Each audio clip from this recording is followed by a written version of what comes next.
how do you distinguish between that? You know, you talk about a tangible impact in someone's lives. We often think about that. That requires numbers, but it doesn't always have to be. How can you quantify those intangibles a little bit? Yeah, for me, feedback, especially when you're just starting out, it will not be big numbers, right?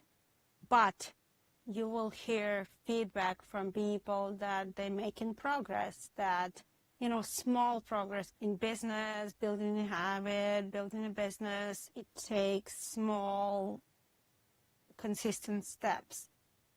So intangible is like this energy of momentum of, okay, I think I can do this.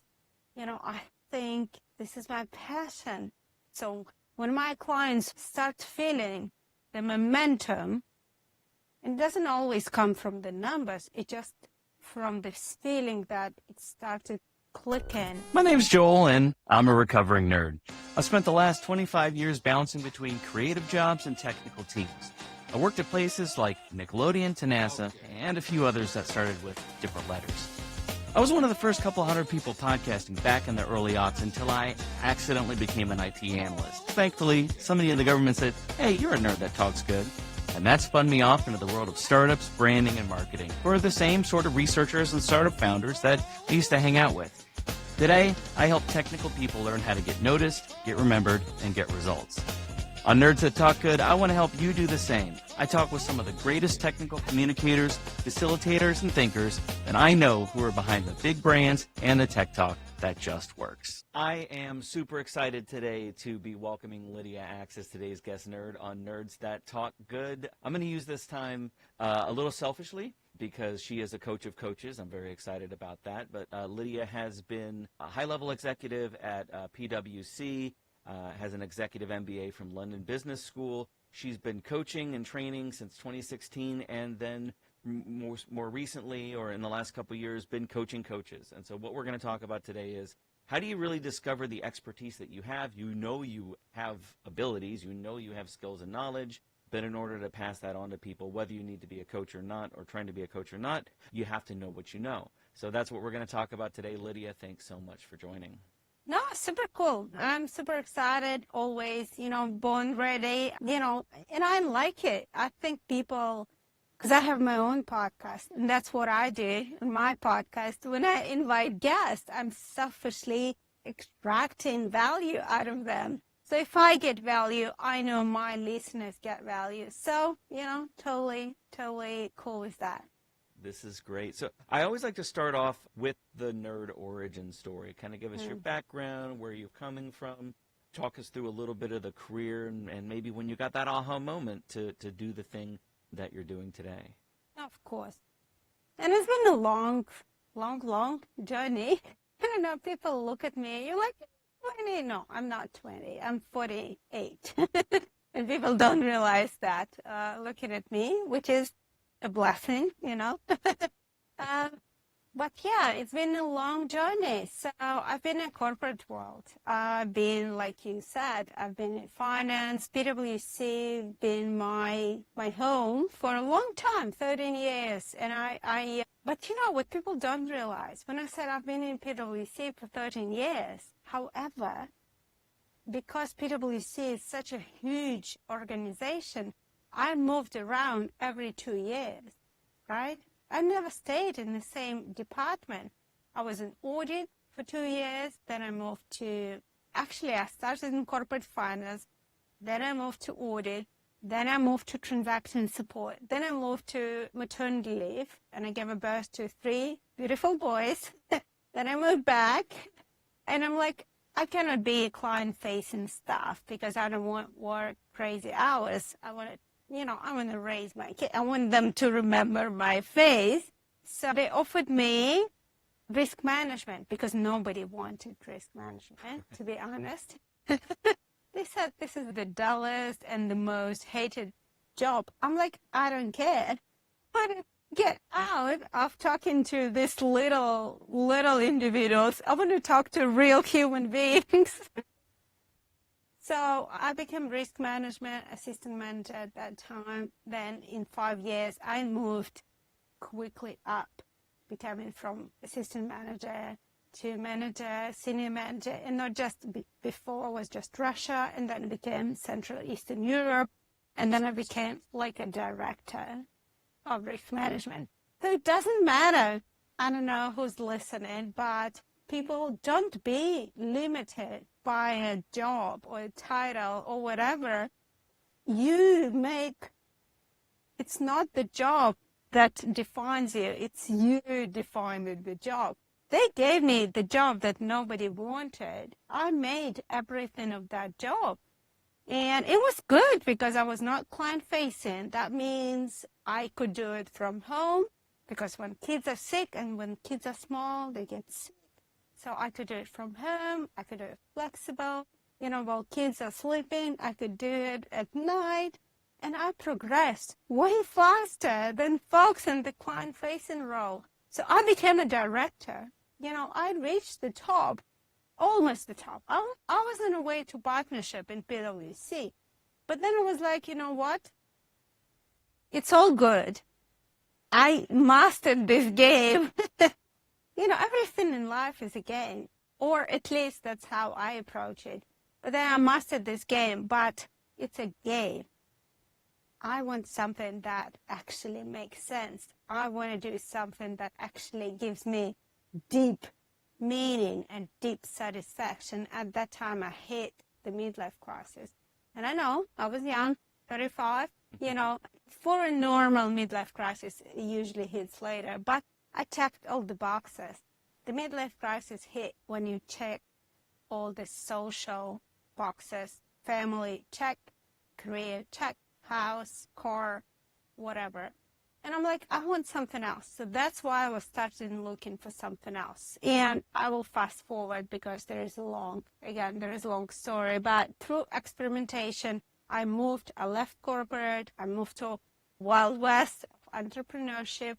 And through experimentation, I realized I really love working with people.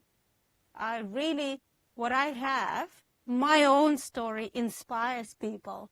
So my strengths are, inspirational, and, I can teach, and I love teaching, I love inspiring, I love mentoring, coaching, consulting. So that's what I do today. I don't do, and I know some people call themselves coaches. I'm fine with that, but for me, it's just too small of a box to fit in. For me, I have a toolbox. I have coaching. I think coaching is great, but it's just one tool, like a screwdriver. You cannot do everything with a screwdriver, right? You need a hammer, and then you need, help me here, you need all those tools, right? Yeah, you need this.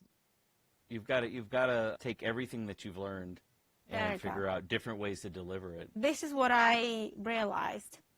I love seeing people succeed, and that's what I do today. And I know a lot about business because the last 10 years I've been doing business myself, and I've been helping other people in one capacity or other. And I'm like, why not? And I have a strong business background, right? Because I'm coming from finance, because I've been in the business school. I have a strong foundation. I've done it myself. I have a knowledge, I have experience. So what I offer today is this toolbox, and I don't limit myself to one square. I say, I look at your problem and I offer you what is going to help your problem most. Sometimes it's teaching, sometimes it's mentoring, sometimes it's consulting, sometimes it's coaching. So I offer the tool that is best for the job that you need. I think what's fascinating about your journey is, you started at, finance really is kind of the nuts and bolts, micro view, and then moving through all of your experience to getting that macro view. and then realizing, at some point you're like, I can't do client facing. I'm not as effective client facing. You wanted to focus on that larger view, but then having that realization that now I have this toolbox and all of these skills that I've acquired over time, and I'm able to go back down to maybe that more personal view. You were saying, oh, I don't want to be client facing, but coaching and teaching and mentoring is all client facing. And you've been able to take that broad perspective and build that expertise and then focus it very, very sharply on maybe day-to-day or the very close personal challenges of business owners. But you need to understand there is a 10-year gap. Like Right. my boys, at that time when I was not ready to be client-facing, at that time my boys were like, they were small, so they needed way more attention. Today, they're 20, 22, and 24, okay? So it's just important to know your values. And for me, family, my kids, is my top value, right? Yeah. So, And I find yeah.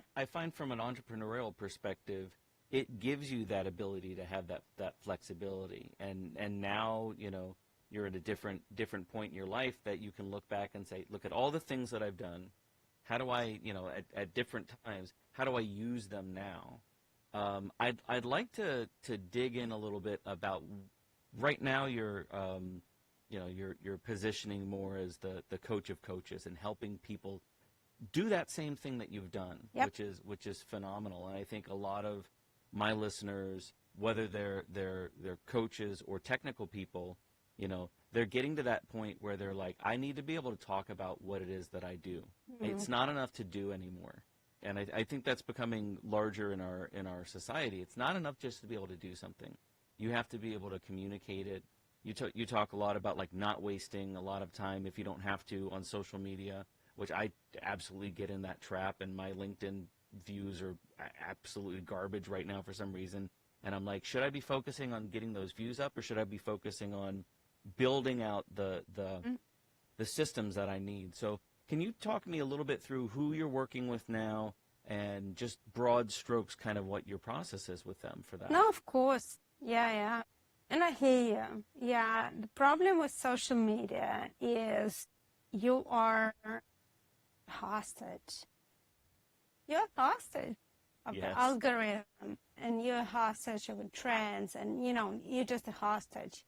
And my philosophy is I don't want to be a hostage. I want to be in control. And maybe I'm a little bit control freak, right? But what worked for me before and not working for me now, and what I'm teaching and helping my clients with, I'm saying you don't need to be.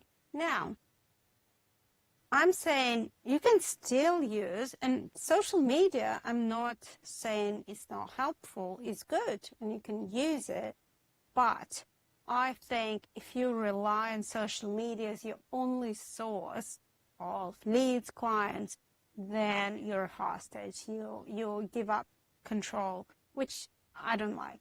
All right. So my philosophy, and that's how I built my business. It's funny. I just had a really cool discovery call a few hours ago, and they're like, how your first coaching business took off? And I said, look, first, actually, I didn't have my, when I moved from corporate to entrepreneurship, my business was brick and mortar.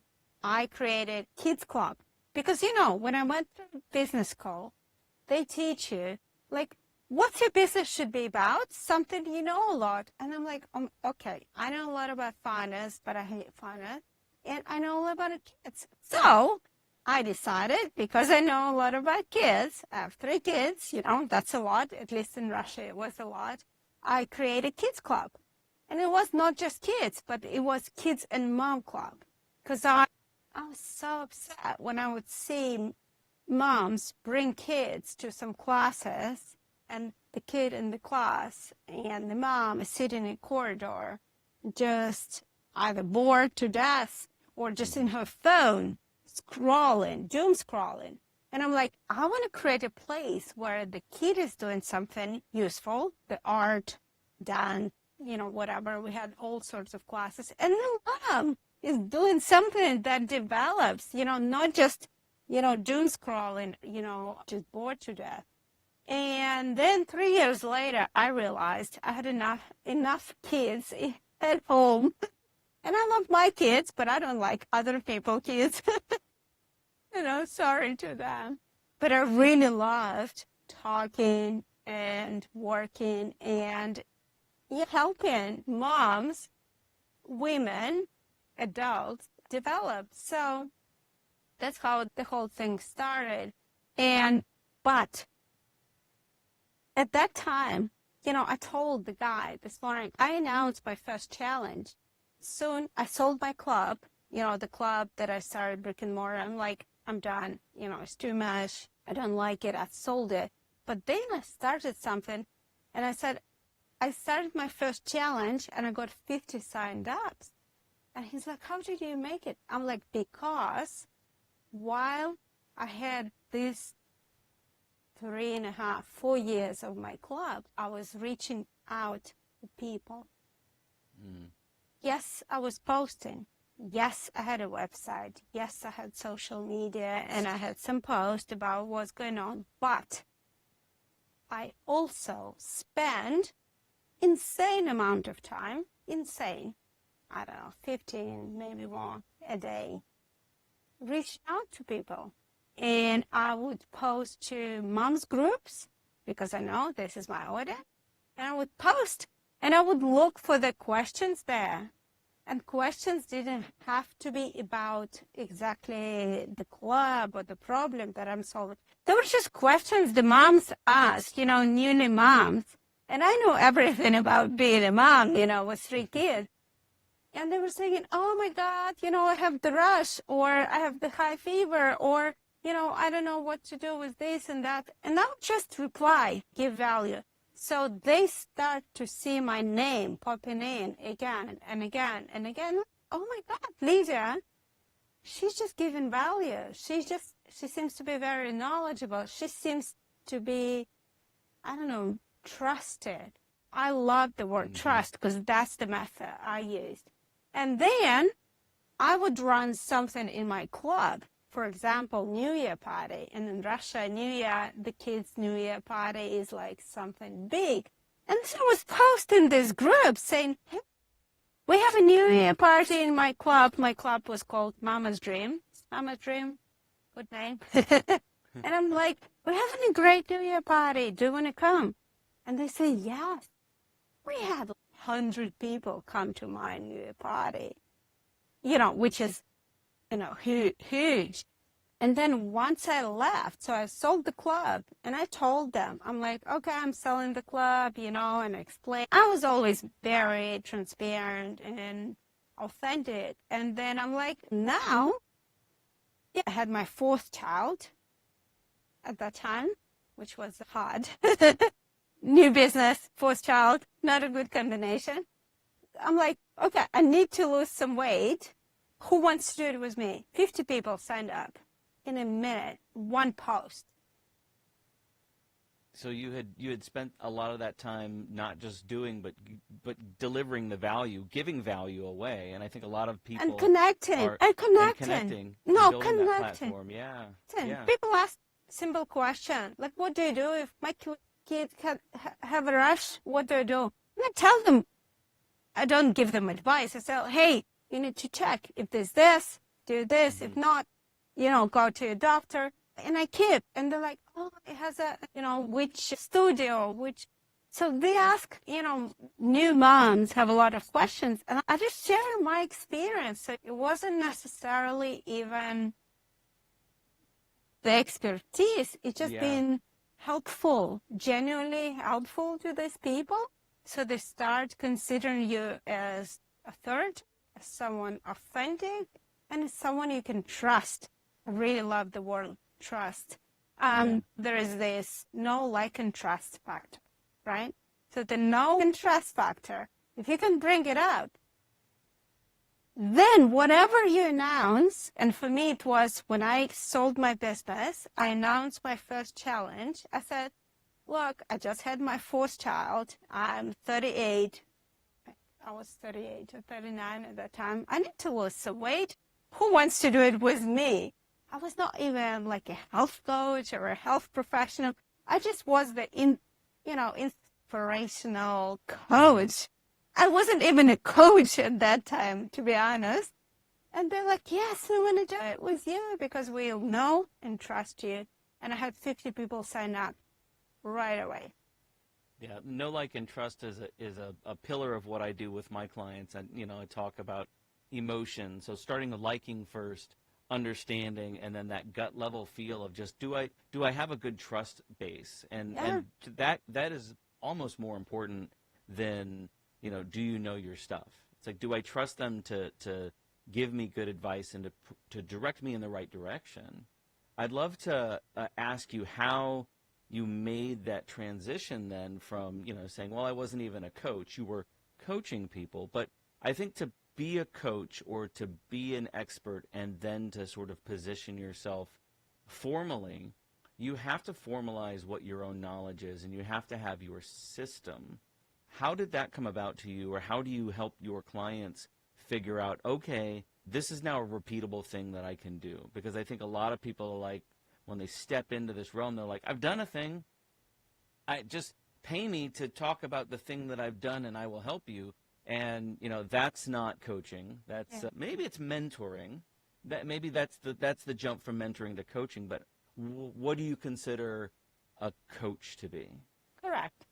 All right, so I started this, I think it was 2015, 16, but because I came from this corporate world, and, I was a certified accountant, obviously, I got my degree, and, so I'm like, okay, it seems like what I'm doing is coaching. I need to get certified, I need to get education, and obviously, or maybe not, but for me, I always go for the best. I don't know, that's me.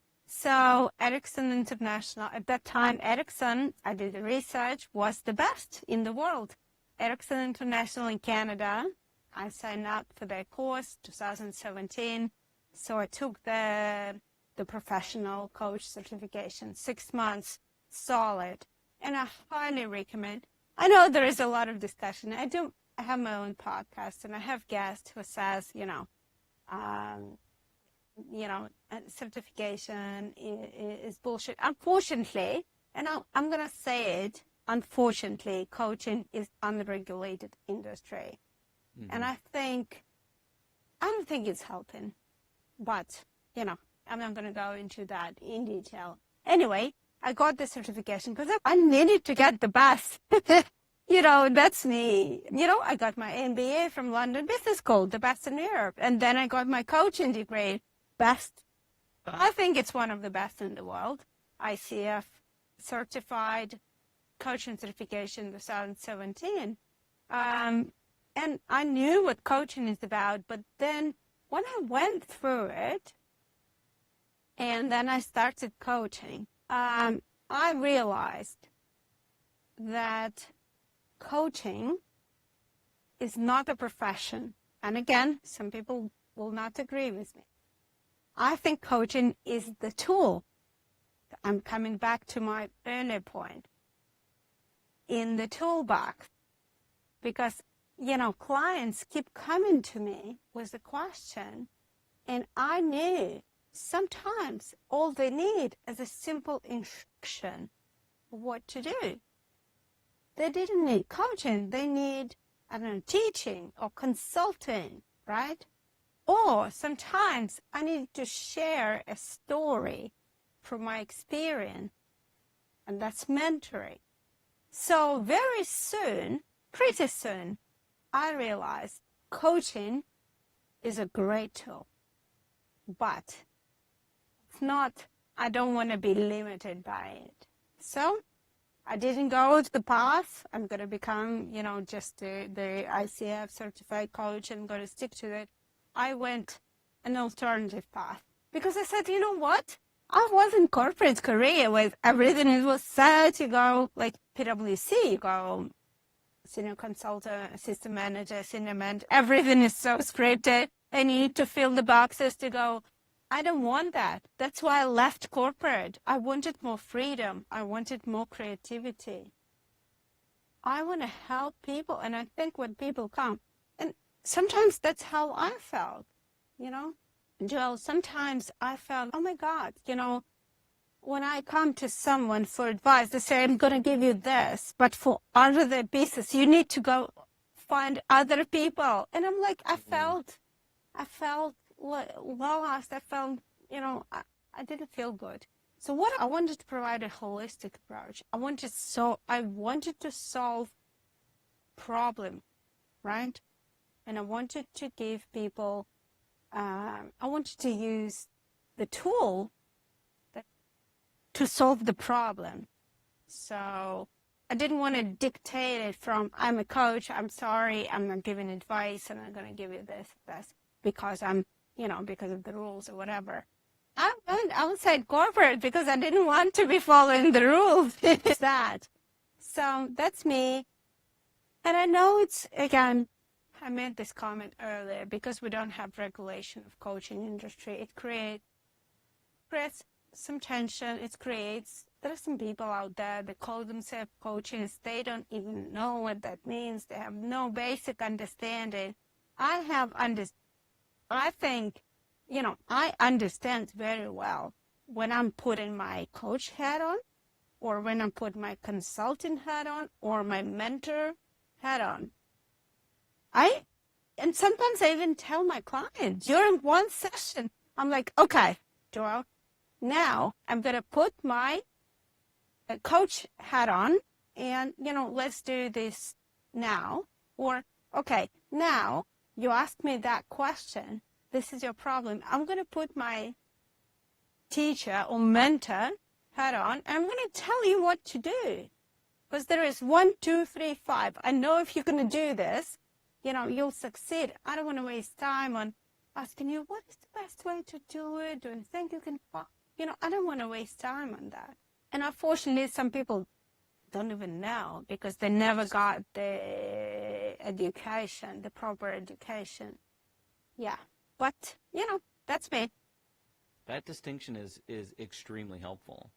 So I would ask you, if you're talking to somebody or working with somebody who is an aspiring coach, or they've got the experience, and people, I find with me, I would say what I do is more on the mentorship side, and I have a lot of people who recognize and come to me and say, will you help me out with this problem, right? And so that is a little bit more organic. But for somebody who is trying to position as a coach in the marketplace, and understanding that we don't have the regulation, and how do they build that trust if they haven't had the benefit of being a part of a community, or they're building their outward facing, call it marketing materials, but it's more on building their platform. How do you sniff out a good, or maybe one that's not as solid foundation, if they don't have that certification? Maybe they're working on it, or maybe they just don't post about it. It's not on the front page. Have you developed a nose for the coach, and say, this person really knows what they're talking about, and has the program and the skills? Yeah. I think I recently posted, because I had that question. I talked to a friend of mine. I'm doing a lot of outreach because, I always, do what I preach. I always take my own medicine. I do a lot of outreach. So I've been talking to a friend of mine, and she's, Lidia, I've been on Instagram. I received so many inbound inquiries, like from coaches who says, I'm going to help you. So what I do, the coaches who help coaches, and, how do I know if I can trust them? So exactly the question that you asked. So I created a post. I don't exactly remember what I said there, but I think few things, right? First of all, I think good starting point is testimonial, right? Look, how many months, how many years they've been on the market doing this thing, like this problem that they're solving with. And when you look at the testimonials, these days, unfortunately, it is so easy to fake testimonials. So look up these people. Do they have the link to their profile on LinkedIn or Facebook or Instagram? Are they real people? They contact one of them, at least one of them, see if they're real people, right? So that's what I would do. Because that's what I'm trying to do right now. My testimonials are from my clients who are real people, and I link their LinkedIn profile or the YouTube profile, the website, so you can go and check them out. Ask, did you really? And the video, like what I'm leaning into, the video testimonial, right? Which is harder. And again, you can still get them.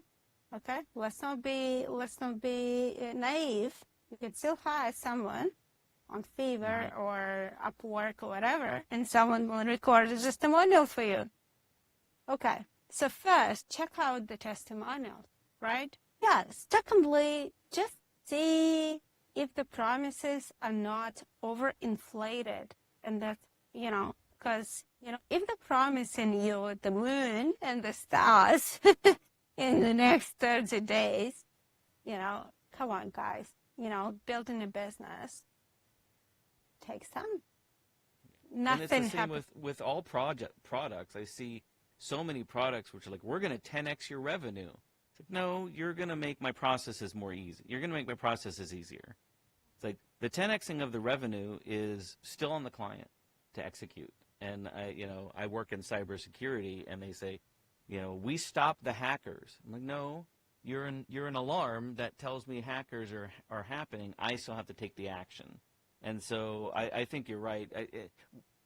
I think there's a lot of movement towards sell the outcome, but if you promise the outcome that's too big or too downstream or removed from what you're actually delivering, that can be a red flag. So that's good. So, look, the inflated promises, obviously, weird or fake testimonials, and then, talk to them. I think there need to be a way to connect to those people live, especially if you're paying high ticket, right? And coaching is high ticket. So, see if you can connect to them one-on-one like this. And I think through this conversation, like we're talking right now, right? You can sense the energy. Is this a person? What you can sense what's the offering. Is this something, would you be comfortable? Is this the energy is matching? Is the personality matching? Values are matching? So I think, try to get a real call before paying. Definitely high ticket. You need to have some sort of a connection call, discovery call, some sort of a connection to that person. And once you get on a call, I think you can get sense. If this is a real person, authentic, ask questions, that's how I'd go about it. That's very helpful, and that leads to something that I like to do in my discovery calls. I offer a free 15-minute. I call myself, so talk about unregulated. I call myself a message therapist. I don't have a therapy certification, but there's no such thing as a message therapist, so I can get away with it. Cool. But what I use in my workshop is the message deck, and I warned you about and this. And I love cards. I love cards. And they're so good for coaching and consulting. So talking about emotion, logic, and credibility, like, know, and trust. And how we build that out. And then taking people through my process is helping them build out this messaging stack. So with your permission, we talked about this earlier. I didn't want to spring it on you. I want to do a really quick mini message therapy session with Lidia Axe and have you answer some of these. All right, before we get to the mini message therapy session with Lidia, which is fantastic, stick around for that. I had a great time. I just want to say hi. I'm back. Welcome back to season 2 of Nerds That Talk Good. Took a little bit of a hiatus there. Been working on some talks and promoting the book, which you can go out and get, which please do. And if you buy it, please leave me a review on Amazon. But I just want to say hi. I've been sitting on a whole bunch of amazing episodes, and I'm cutting them together right now. I'll be releasing them every couple weeks.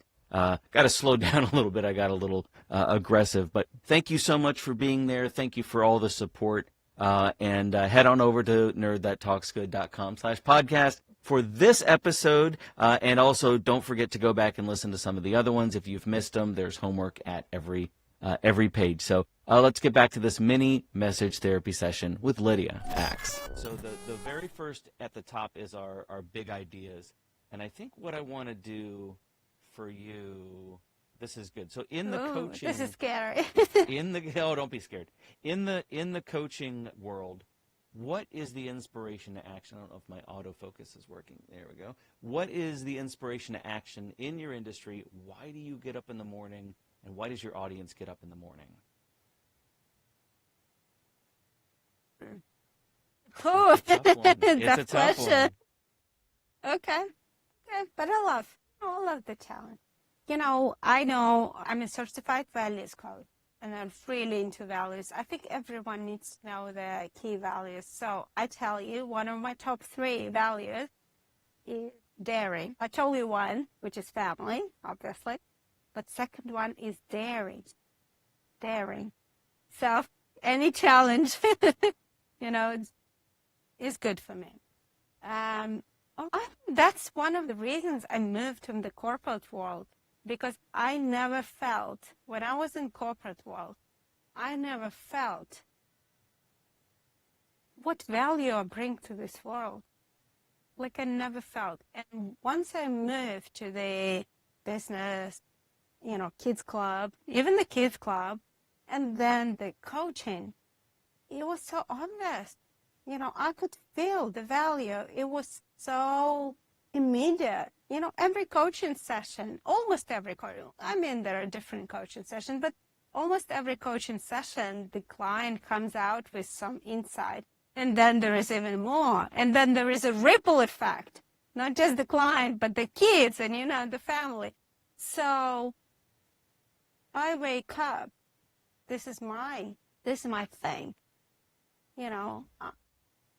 Understanding that the impact that I make on my client, and sometimes I doesn't feel in the moment, but then, they tell me, I make this one conversation, like currently I'm working with someone who is doing the one conversation a day challenge, and they come back to me, I just did one more.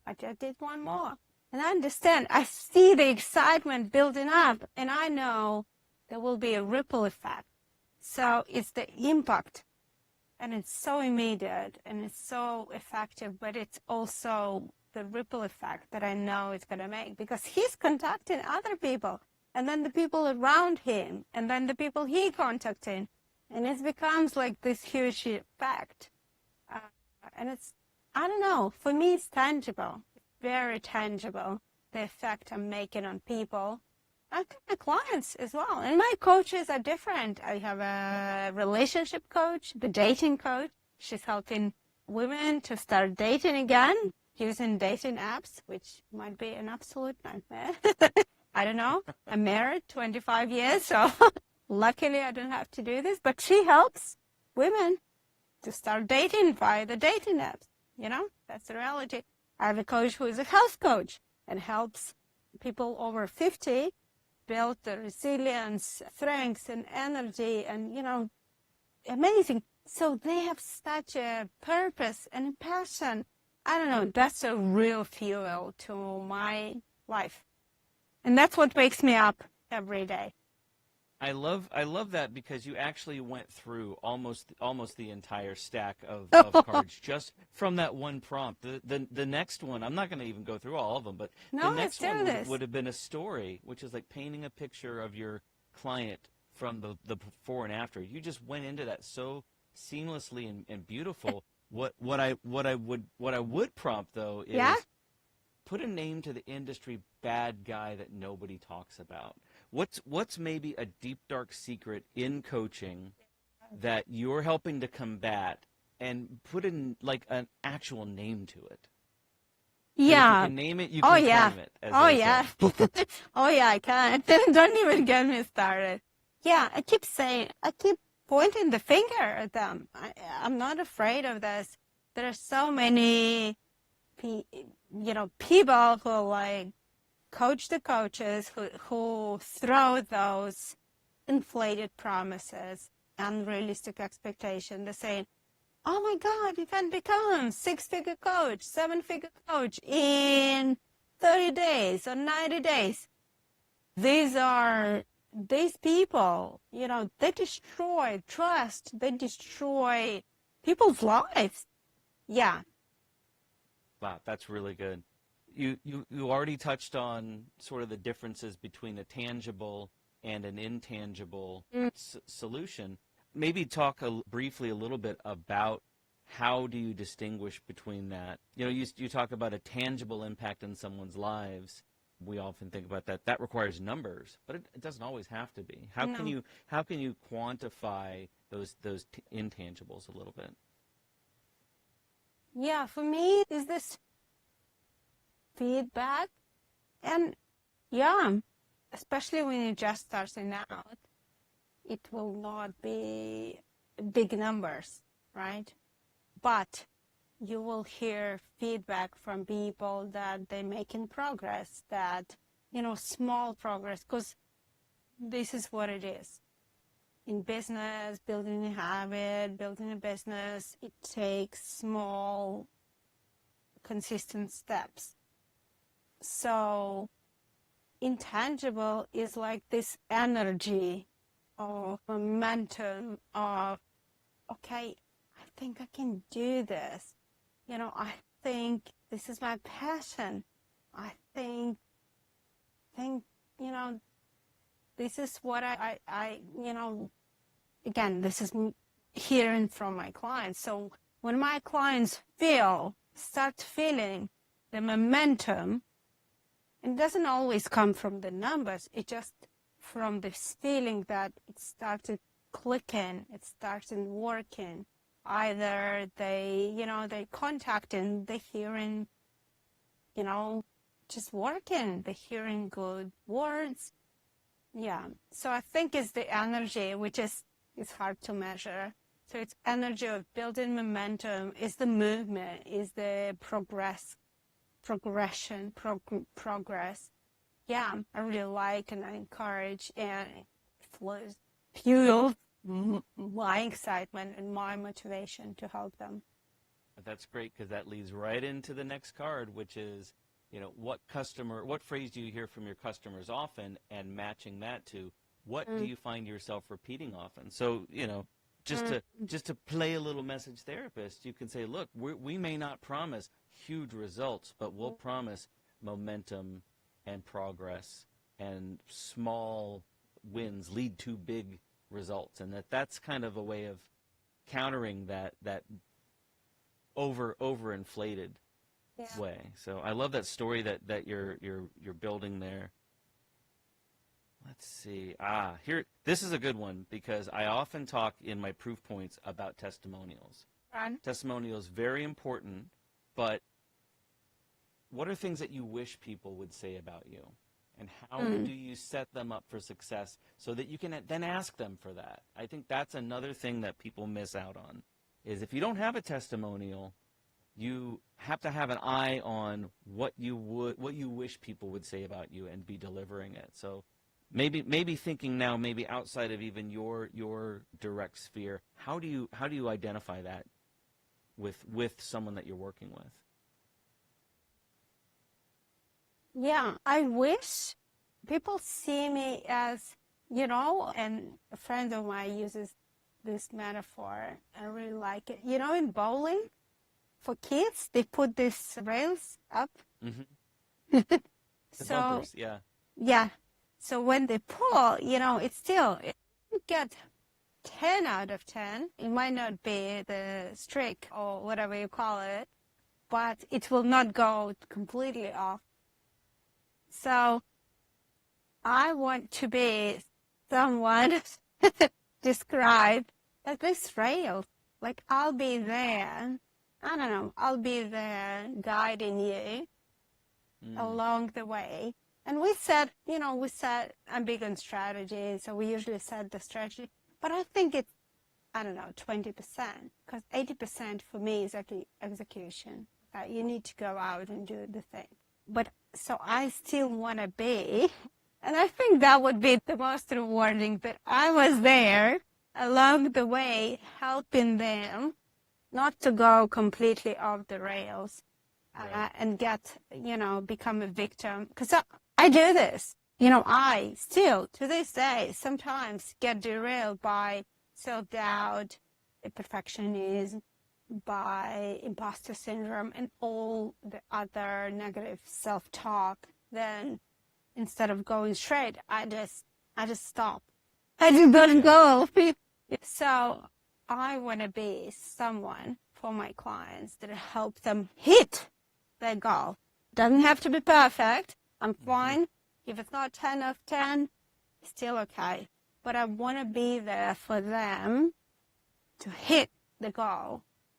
And they're like, yay, I got it. Now we can analyze it and then do it again and do it again and do it again and do it again. Yeah. Getting better all the time. Like, we'll keep accomplish going. it, and then Keep we'll going. Keep going. Yeah. That's it. There's no end. The cards, this deck of the cards is really more for the technical products. But what would you consider as unique, not special about you, but unique? Because they say, every sandwich shop has got a special sauce. Having a special sauce is not special, but if it's unique. What is unique about what you bring, or how you approach your work? All right, two things. I don't know, you choose or you tell me. One, I'm a big fan of movies. So I bring movies up as a metaphor because I love movies, and I've been trained actually as a movie therapist or a movie coach. So, yeah. Wow. Oh, yeah. You know me. If I left something, I go deep. And I know that, it's just so easy to see the patterns and to recognize things. So I use it, but I don't use it heavily. Maybe I should do more. But I try to inject in my coaching sessions the kind of, I use examples, the characters, the things. And, I had a funny conversation. I had a client, and I think it was third session. And she's like, Lidia, I have to confess. I'm like, go ahead, And she said, the first two sessions, I was very concerned because you used so many kind of the movie examples. And I'm like, you wasting, because there is 1 hour, you wasting time, telling me all the stories. And then only after the second session, I realized that I remember what we talked because you used the story, because it's so remarkable. It's so vivid. It's, I remembered it because of the movie. You asked me what we talked about last session. I remembered because you used the example from the movie. And I hate it first, and then I liked it. Anyway, so I think my unique sauce is I like to use stories, whether it's a movie, whether it's a fun anecdote or something. Because I want a visual. I want you to get, I want to get you visceral experience. I'm very kinesthetic person. There are various people. Some people are audio, some people are visual. So I'm kinesthetic. So for me, it needs to be very kinesthetic. So I guess that's one. And second one is I've been through a lot. So my story, I had a lot. Parenting, marriage, career, business, moving countries, being in the war zone. I had a lot of experience. So whenever whenever we talk about something, I have a real story. Maybe it's connected to the first one. I share it. So I always I can relate. So the empathy is not because I'm just empathetic with you, but because most probably I experienced not maybe something like that, but something similar. and I share my story, and you can like, oh, and you can learn from my story. Yeah. And so I think that's it. I've been through a lot. I have a lot of experience, and I share it openly with my coaching clients. So yeah, I don't know. I think that's it. Yeah, I think both of those are intertwined. I think sharing stories that you have personally experienced and that empathy, but then also I would say using that universal language of story, and if someone hasn't experienced it, they may have seen the movie, and we experienced through that. As we wrap up, how do you, outside of your coaching, I mean, I guess you're a movie buff, what are the things that keep you engaged or keep you refreshed as your day-to-day life? Yeah, it's a tough one. And my sister was visiting me yesterday, and she's like, I was complaining, oh, I gained some weight, and it's like, oh, that's because you're stressed. I'm like, yeah, I'm stressed. We've just been during the war with Iran, I am stressed. And she's like, you need to meditate. I'm like, nah. Meditation is hard for me. She's like, what are you doing? I'm like, I'm cooking. So yeah, I'm cooking. And for me, I just found it surprisingly. I never cooked until I was, 45 or something. Cooking was not my strongest suit. I cooked, obviously, I had a family, right. But I cooked something very basic. But now I actually found cooking. I have the whole Notion database. I'm a big Notion fan. So I have the whole Notion database, and now saving all my recipes. And it's like I'm doing fermenting. I'm doing, when I go into something, I'm going hardcore. So it's like I'm doing jams, and then I'm doing some crazy things, but I forget, I lose myself into it. So when I'm going in, and I'm like, what I like is like I'm cooking, and then it's something good for my family. It's healthy, because I've always been to healthy eating, healthy lifestyle for me and my family. So I'm cooking something, veggies and fermenting, and a little bit obsessive, but yeah. So cooking, I found that cooking, I lose myself into it. It's like a meditation, but it keeps my hands busy, and I enjoy doing it. And I usually, because of my ADHD, I usually listen to something. I listen to the podcast while I'm doing this.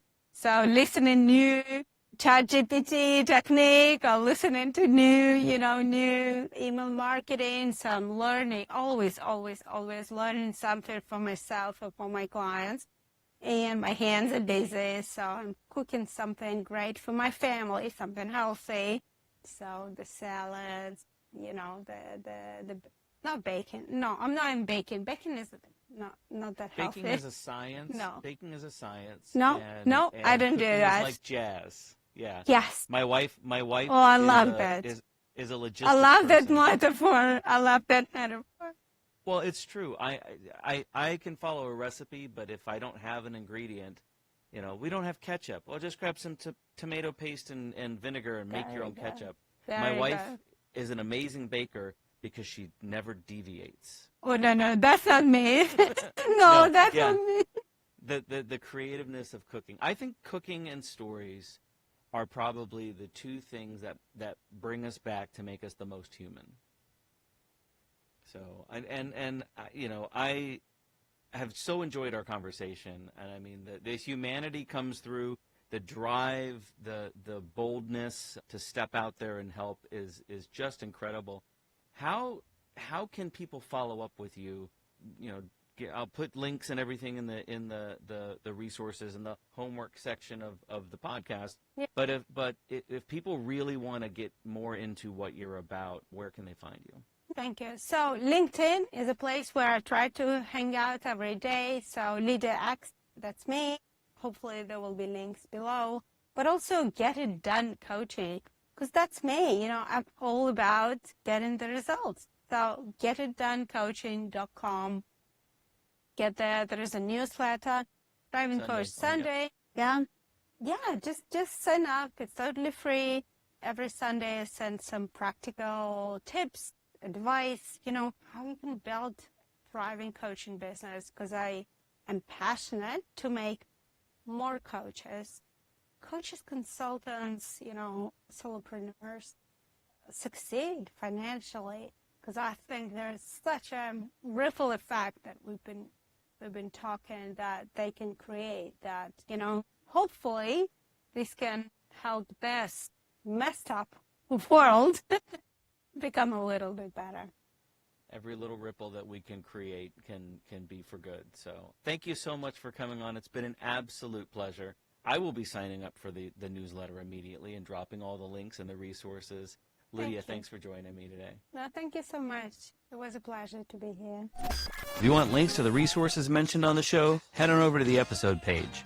And for information on booking a message therapy workshop, getting your hands on the message deck, to check out my upcoming book, or just buy me a coffee, go to nerdthattalksgood.com/podcast. Until next time, happy messaging. Remember, you don't have to speak well. You only got to learn how to talk good.